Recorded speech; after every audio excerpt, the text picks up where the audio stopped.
You've been fed one narrative about death your entire life. It's the final curtain, the last moment where everything ends in darkness. But what if that story is incomplete? Imagine that the life you're living now is but a single chapter in a journey spanning centuries, an intricate cycle of energy and consciousness that repeats and evolves. Think about this.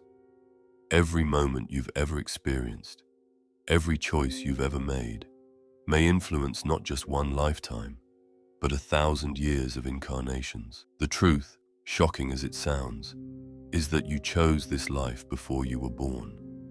Your very soul decided the family, the struggles, the triumphs, and the lessons you would face. And if that idea sends a curious chill through your mind, keep listening, because there's an entire system, a hidden tapestry, that explains why death isn't the end, and why you might come back again and again until you finally break the cycle. From the moment you open your eyes as a newborn, everything seems fresh and unknown.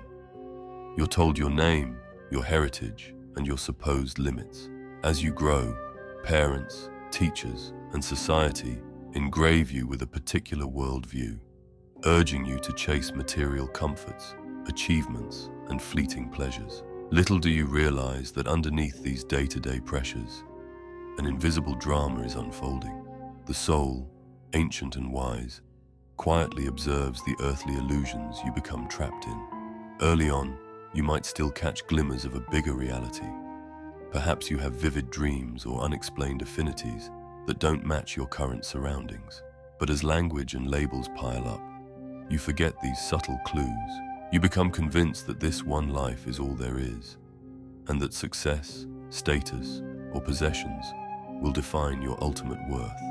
The veil thickens, yet even in those moments when everything seems to revolve around superficial aims, the deeper self waits, ready to reveal that these illusions are only a fraction of your true story. So how does this grand illusion become so convincing? It starts with desire. Earthly life is designed to draw you in with beauty, sensory experiences, emotional bonds, and aspirations. At first, there's nothing wrong with relishing existence. You love, you create, you find comfort in the warmth of community. But soon, the chase for security, respect, and control can spiral into an endless loop. Traditions across time talk about a fateful turning point, often around midlife, roughly the age of 49, when a window to higher awareness cracks open.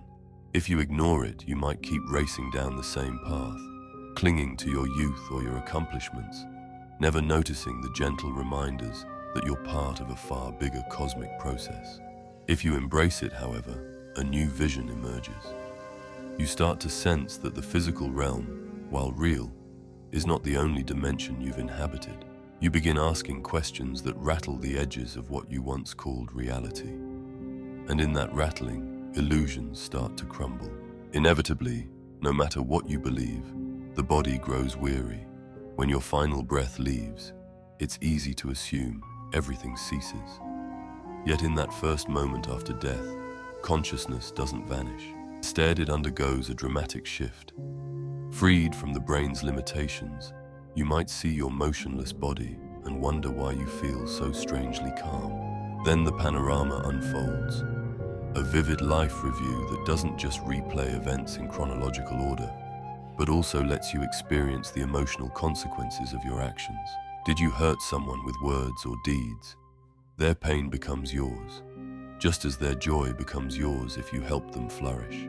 This experience can be enlightening or harrowing, depending on how you lived.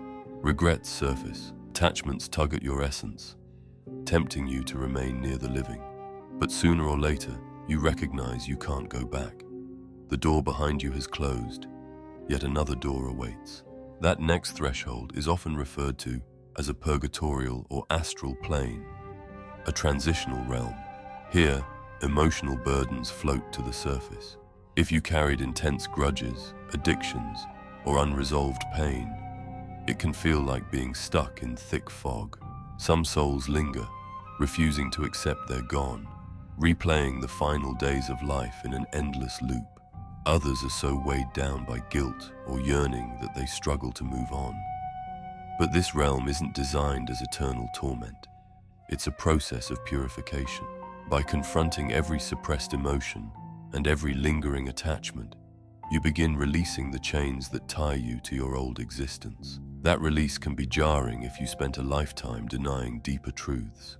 However, once the emotional energy is acknowledged and cleansed, you can ascend to a realm where thought shapes reality more directly.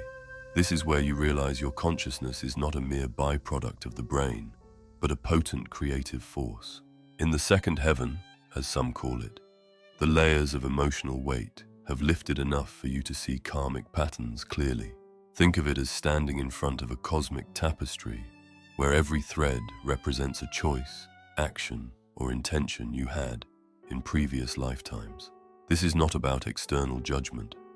Rather, it's a self-created blueprint that magnetizes you toward new lessons. Did you spend a life hungering for power, trampling others to get it? You might be drawn to a situation where you learn humility from the other side of the coin. Conversely, if you cultivated kindness, you could step into a life that deepens your capacity for compassion.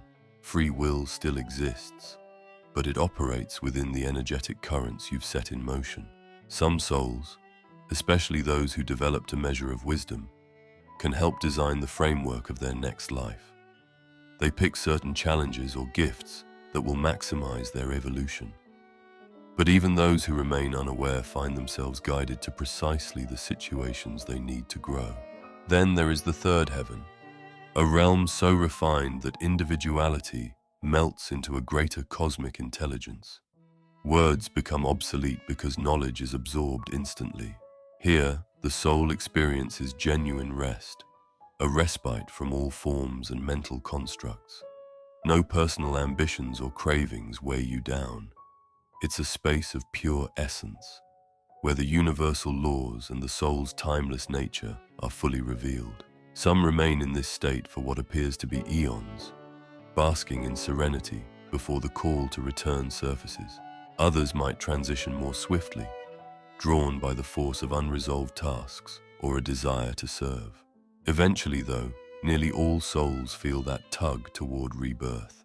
They sense that the wheel, while infinite, offers fresh opportunities to refine their inner light. And so they choose once again, deciding when and where they will be born, and what experiences might push them further along the path to spiritual mastery. Reincarnation, despite popular misconceptions, is hardly random. As the soul descends through these layers, new bodies form, physical, energetic, and emotional. The environment you're born into matches the karmic threads you carry. The people you'll encounter, whether dear friends or sworn enemies, are not accidental.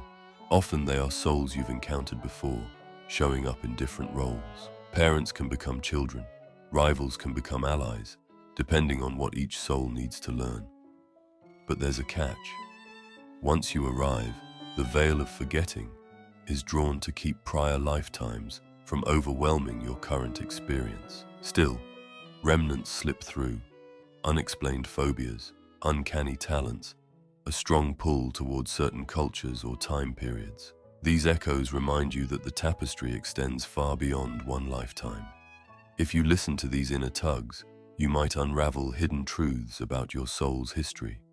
If you dismiss them, you simply live, love, struggle, and eventually depart again, none the wiser. The burning question for many, then, is how do you break free of this cycle? Or is the cycle itself an opportunity rather than a curse? The answer lies in awakening. When you step back from your daily dramas and see them for what they are, temporary illusions designed for growth, you loosen the karmic knots. Mindfulness is the first stepping stone, witnessing your thoughts, words, and emotions without letting them consume you. Meditation is the second, turning inward to reconnect with the part of you that transcends your current identity. Esoteric knowledge is the third, understanding the laws of vibration, cause and effect, and energetic balance. By merging all three, you stop living reactively and start living consciously. Mistakes become lessons instead of failures, and conflicts transform into catalysts for inner growth. Soon, you realize that while the body is fleeting, the essence behind it never dies. You're a traveler moving across multiple worlds, collecting wisdom along the way. As you digest this, remember you're not tied to an endless loop of suffering. You have choices. Each life offers a chance to expand compassion, deepen wisdom, and break illusions. Some souls, after multiple incarnations, no longer need to return. They've learned enough about unity and consciousness. They dwell in higher realms, guiding others still traversing the cycles. Yet many come back by choice, drawn to help humanity evolve. In the end, your soul's journey stretches far beyond memory. Death isn't the final word, but an interlude in a never-ending symphony. Will you stay asleep or wake up and orchestrate your destiny? And if these insights truly and deeply resonate, can subscribe for more.